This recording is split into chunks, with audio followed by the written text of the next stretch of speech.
കോഴിക്കോട് മലപ്പുറം ജില്ലകളുടെ അതിർത്തിയിൽ നായടംപൊയിലിലെ കാപ്പിത്തോട്ടത്തിന് പുറകിൽ റിട്ടയർഡ് കോളേജ് അധ്യാപകൻ മാത്തുണ്ണിയുടെ വിയർപ്പും സാമൂഹ്യ പ്രതിബദ്ധതയുമാണ്. മമ്പാട് MES കോളേജിൽ നിന്നും വിരമിച്ച ശേഷമാണ് മാത്തുണ്ണി മാഷ് കാപ്പി കൃഷിയിലേക്ക് തിരിഞ്ഞത്. റെക്കോർഡ് വില കൂടി ലഭിച്ചതോടെ കാപ്പി കൃഷിയുടെ നേട്ടങ്ങളാണ് ഈ മുൻ അധ്യാപകന് പറയാനുള്ളത്.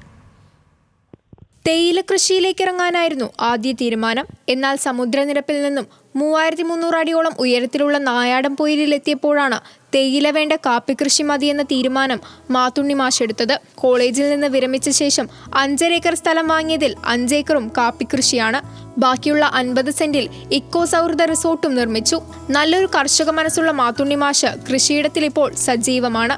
കാപ്പി കൃഷിക്കൊപ്പം 1000-ഓളം ഓറഞ്ച് തൈകളും ഈ കൃഷിയിടത്തിലുണ്ട്. 2 വർഷം കഴിഞ്ഞാൽ മാഷിന്റെ തോട്ടത്തിൽ ഓറഞ്ചും കായ്ച്ചു തുടങ്ങും. ഊട്ടിക്ക് സമാനമായ കാലാവസ്ഥയുള്ള പ്രദേശമായതിനാൽ കാപ്പി ഓറഞ്ച് കൃഷിക്ക് ഏറ്റവും അനുയോജ്യമായ സ്ഥലമാണിതെന്നും മാത്തുണ്ണി മാഷ് പറയുന്നു.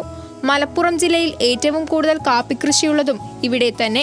കാപ്പിക്കുരുവിന് കിലോയ്ക്ക് നിലവിൽ 250 രൂപ മുതൽ 260 രൂപ വരെ വിലയുണ്ട്.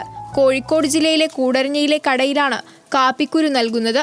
100 വർഷത്തിലേറെ ആയുസുള്ള കാപ്പിച്ചെടികൾ നീണ്ടകാലം വരുമാനം നൽകും. വന്യമൃഗശല്യം ഏൽക്കാത്ത കൃഷിയാണിതെന്നാണ് മാഷിന്റെ ആശ്വാസം.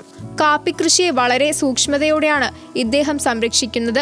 കൃഷി നൽകുന്ന സംതൃപ്തിയൊന്ന് വേറെ തന്നെയാണെന്ന് മാത്തുണ്ണി മാഷ് പറയുന്നു. ഇവിടുത്തെ കാലാവസ്ഥ വെച്ചിട്ട് കാപ്പിക്ക് നല്ല അനുകൂലമാണ്. ഇപ്പൊ ഇവിടെ തൊട്ടടുത്ത് തന്നെയുള്ള തോട്ടങ്ങളുണ്ട്. അവിടെയൊക്കെ നല്ല ഈൽഡാണ്. ഈ വർഷവും നല്ല ഈൽഡാണ്. പുറമെ മറ്റുള്ളിടത്തൊക്കെ അത്ര വലിയ ഈൽഡൊന്നും ഇല്ലെങ്കിലും നമുക്ക് തീരെ മോശമൊന്നുമല്ല. ഈ വർഷം അത്യാവശ്യം നല്ല ഈൽഡ് കിട്ടിയിട്ടുണ്ട്. പരിസ്ഥിതിക്ക് കോട്ടം വരുത്താതെ കൃഷിയെ സംരക്ഷിക്കുന്നതിനൊപ്പം ഇക്കോ സൗഹൃദ വിശ്രമ കേന്ദ്രങ്ങളും ഒരുക്കിയിട്ടുണ്ട്. പ്രകൃതി സ്നേഹികൾക്കും വിനോദസഞ്ചാരികൾക്കും താമസിക്കാനുള്ള സൗകര്യവും ഒരുക്കി സാമൂഹ്യ പ്രതിബദ്ധത കൂടി നിർവഹിച്ചിട്ടുണ്ട് മാത്തുണ്ണി മാഷ്.